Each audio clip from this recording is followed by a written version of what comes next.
오늘 우리에게 주시는 하나님 말씀은 잠언 6장 1절에서 19절 말씀입니다. 내 아들아, 내가 만일 이웃을 위하여 담보하며 타인을 위하여 보증하였으면 내 입의 말로 내가 얽혔으며 내 입의 말로 인하여 잡히게 되었느니라. 내 아들아, 내가 내 이웃의 손에 빠졌은즉 이같이 하라.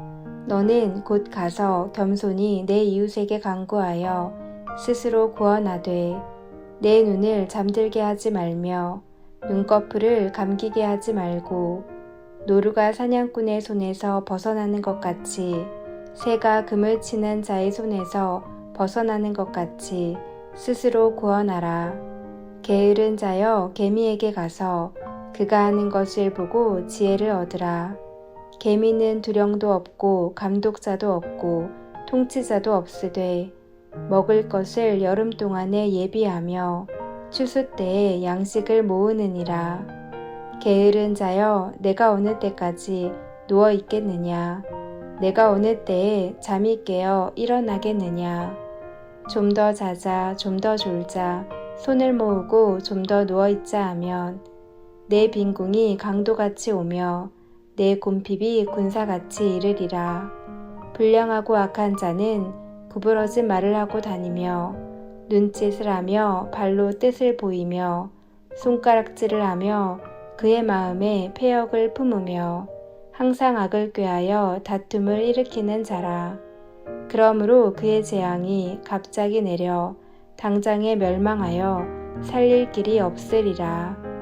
여호와께서 미워하시는 것 곧 그의 마음에 싫어하시는 것이 67가지이니 곧 교만한 눈과 거짓된 혀와 무죄한 자의 피를 흘리는 손과 악한 괴교를 꾀하는 마음과 빨리 악으로 달려가는 발과 거짓을 말하는 망령된 증인과 및 형제 사이를 이간하는 자이니라.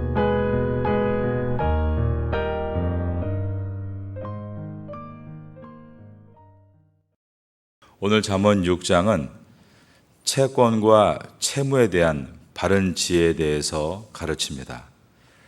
채권은 빌려준 돈을 받을 권리입니다. 채무는 빌린 돈을 갚을 의무입니다.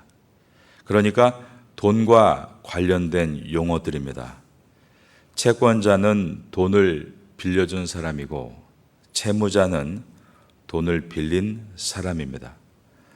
돈을 빌려주는 사람은 그 사람의 신용 상태를 보고 돈을 빌려주게 됩니다. 가령 누가 1,000만 원을 빌리러 왔다면 돈이 없어서 빌리러 온 것이기 때문에 그 돈을 갚지 못했을 때 1,000만 원을 변제할 수 있는 1,000만 원 가치의 동산이나 부동산, 즉 물건이나 땅을 가지고 와야 합니다. 이것을 담보라고 부릅니다. 그런데 자기가 가진 동산, 부동산으로는 큰 돈을 빌릴 수 없을 때 다른 사람의 동산과 부동산을 엮어서 담보로 돈을 빌립니다. 이럴 때 자기 집 문서나 땅 문서를 빌려줘서 그가 큰 돈을 빌릴 수 있게 하는 것을 보증이라고 부릅니다. 우리 주변에 보증을 잘못 서주었다가 망했다라는 말들을 자주 듣습니다. 이러한 실질적인 이야기가 오늘 본문에 들어 있습니다. 오늘 본문의 첫 절인 잠언 6장 1절과 2절입니다. 내 아들아, 내가 만일 이웃을 위하여 담보하며 타인을 위하여 보증하였으면, 정말로 어려운 일을 겪을 때 도와주고 싶은 순수한 마음으로 보증을 서주는 경우가 있습니다.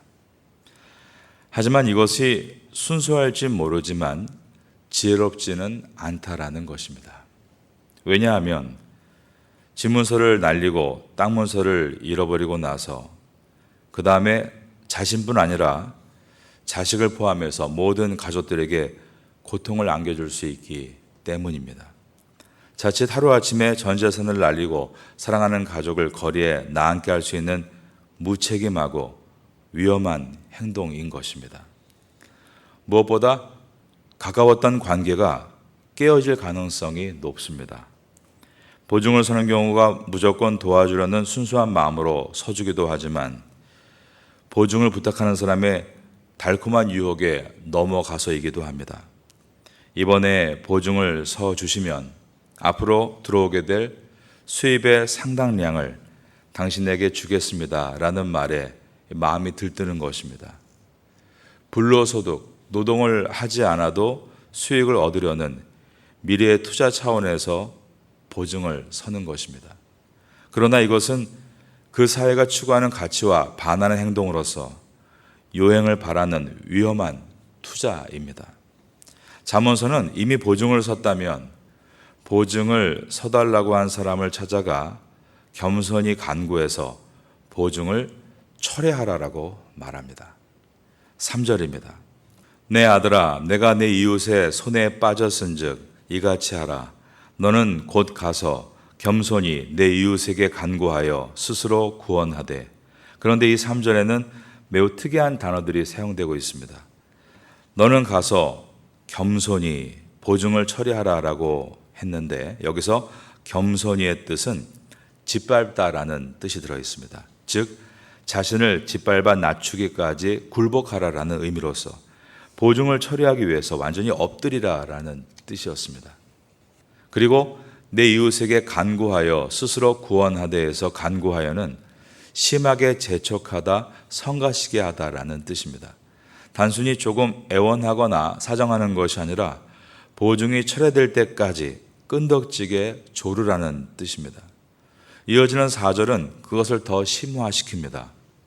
내 눈을 잠들게 하지 말며 눈꺼풀을 감기게 하지 말고, 즉 보증의 의미에서 벗어나도록 잠시도 쉬지 말고 자지도 말고 애쓰라고 한 것입니다. 5절은 담보를 해준 것을 노루가 사냥꾼의 손에 걸린 것으로, 그리고 새가 그물에 걸린 것으로 비유하면서 보증이 덫이되어 고통 속으로 빠져들기 전에 최선을 다해 그 덫과 그물에서 빠져나가라라고 했습니다. 노루가 사냥꾼의 손에서 벗어나는 것 같이 새가 그물 치는 자의 손에서 벗어나는 것 같이 스스로 구원하라. 이것은 금전적으로 사람과 얽히는 것이 얼마나 위험한가를 가르치는 말씀입니다. 금전적인 문제가 사람과의 관계를 깨뜨리고 결국 사람을 잃어버릴 수 있기 때문입니다. 그러므로 서로 사랑하는 사람끼리는 결코 돈을 꾸거나 돈을 꾸어주지 말아야 합니다. 하나님께서는 사랑의 빚 외에는 서로에게 아무 빚도 지지 말라라고 말씀하셨습니다. 누군가 여러분에게 너무 급하기 때문에 돈을 꿔달라고 요청한다면 다시 돌려받지 않아도 될 만큼 그냥 주는 것이 옳습니다. 그것이 당장 상대방에게 실망감을 안겨줄 수 있지만 관계를 잃지 않을 수 있는 길이고 어쩌면 그분을 도와줄 수 있는 길이 됩니다. 우리나라 사회에서 이 문제에 대해서 가장 큰 고통을 겪고 있는 분들은 연세 드신 부모님들입니다. 평생 자식들 키우고 공부시키느라 노후 준비를 못하다가 이제 자식들이 공부를 마친 때부터 조금씩 노후 자금을 모읍니다. 그런데 자식들이 사업을 한다며 큰아들이 보증을 부탁하고 또 둘째가 보증을 부탁합니다. 그러다가 노년에 집도 없이 길거리에 나앉는 일들이 적지 않게 벌어지고 있는 것입니다. 거미가 뱃속에 알을 낳고 알에서 새끼가 부화할 때 어미 뱃속을 다 파먹고 세상에 나오죠. 그래서 껍질만 남아 거미줄에 대롱거리는 죽은 거미들을 보게 됩니다. 부모님의 숭고한 사랑은 너무나 고귀합니다. 그러나 그것이 정말로 자식을 위한 것인지를 생각해야 합니다.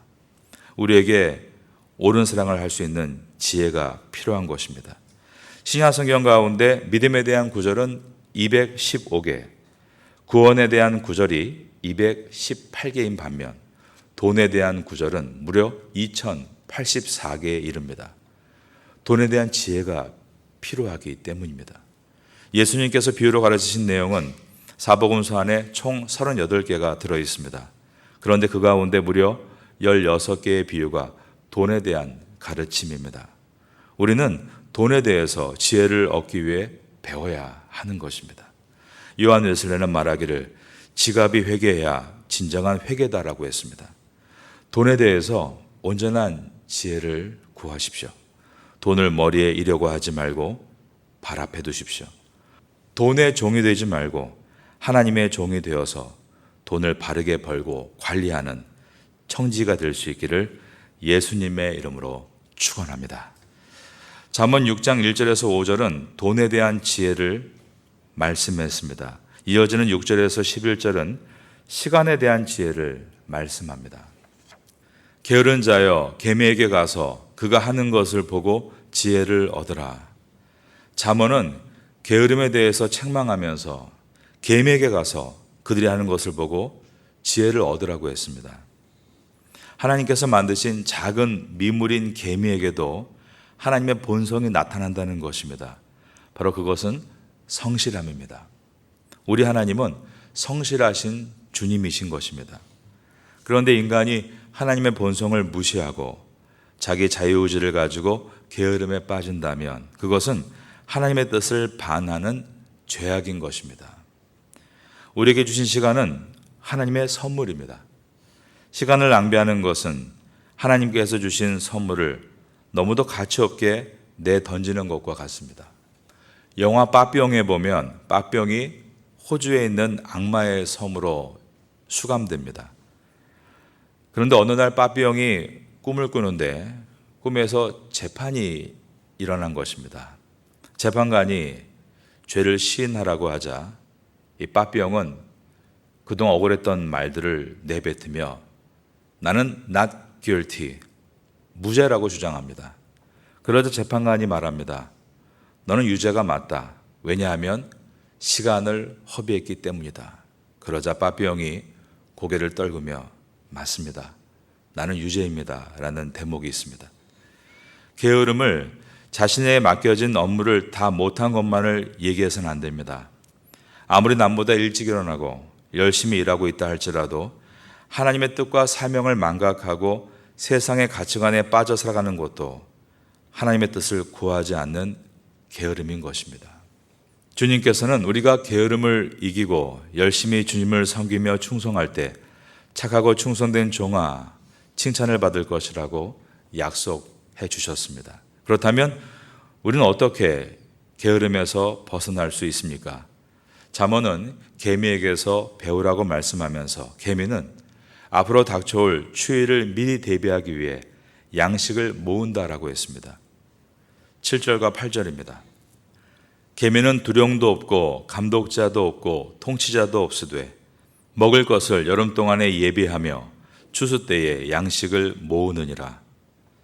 오늘 걷지 않으면 내일은 달려야 한다라는 말이 있습니다.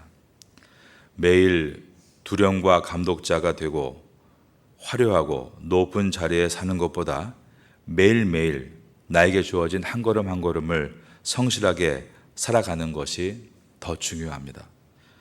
게으름의 책임은 온전히 자신에게로 돌아갑니다. 9절과 10절과 11절을 보겠습니다.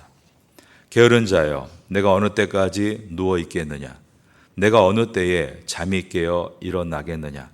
좀 더 자자, 좀 더 졸자, 손을 모으고 좀 더 누워 있자 하면 내 빈궁이 강도같이 오며 내 곰핍이 군사같이 이르리라. 빈궁이 강도같이 곰핍이 군사같이 온다는 뜻은 가난과 빈곤에 직면하게 된다라는 뜻입니다. 게으르면서 잘 살게 해달라고 기도할 수 없습니다. 게으름에서 벗어날 수 있는 지혜를 달라고 기도해야 맞는 것입니다. 달려갈 우리의 비전을 발견하게 되면 일어설 수 있습니다. 우리가 하나님께서 주시는 하늘의 비전, 신령한 비전을 받으면 우리는 일어설 수 있고 걸을 수 있고 달릴 수 있으며 높은 산도 오를 수 있는 것입니다. 태국 땅에서 무엇을 위해 달려가야 하는지 먼저 그 질문부터 시작해야 합니다.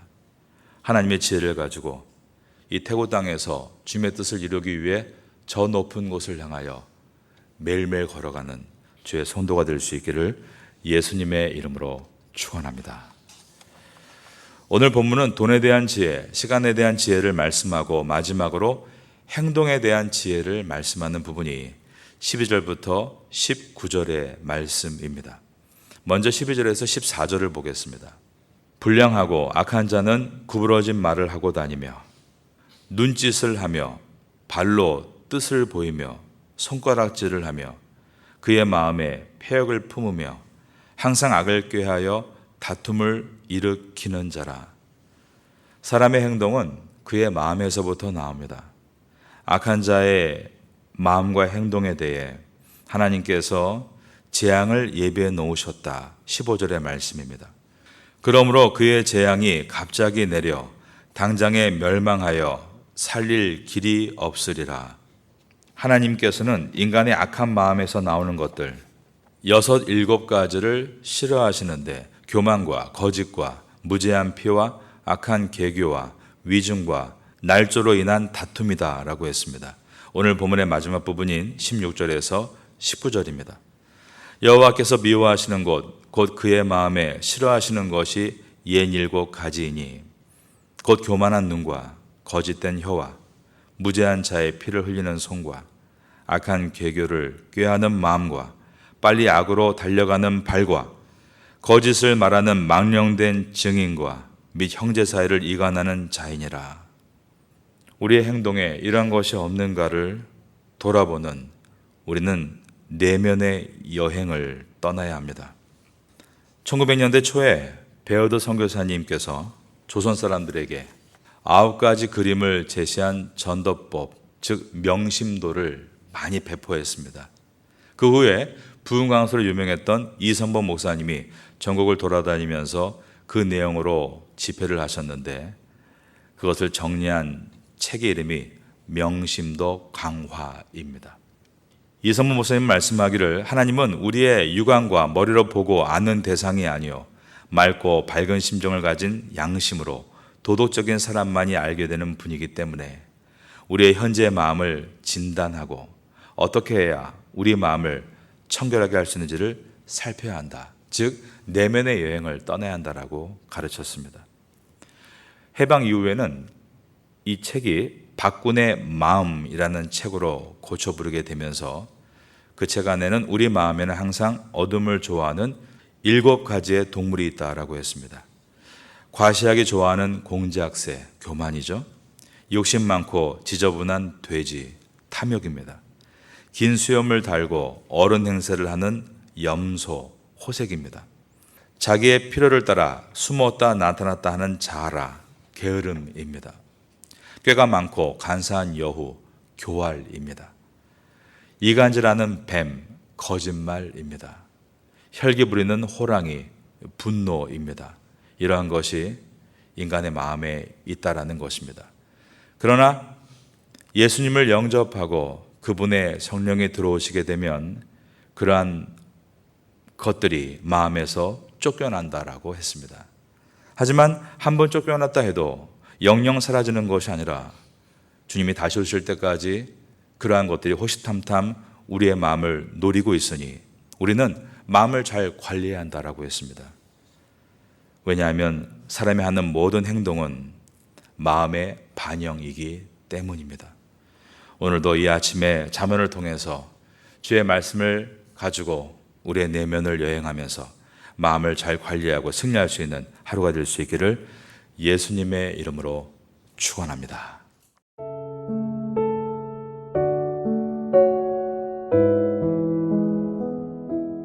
지금은 함께 기도하는 시간입니다. 10월의 공동 기도 제목은 첫째, 기도로 주님과 함께하고, 둘째, 기도로 목회자와 함께하고, 셋째, 기도로 성도와 함께하고, 넷째, 기도로 태국과 파타야와 함께하는 신앙 공동체가 되게 하소서. 말씀을 붙잡고 기도하는 귀한 시간 되시기를 소망합니다.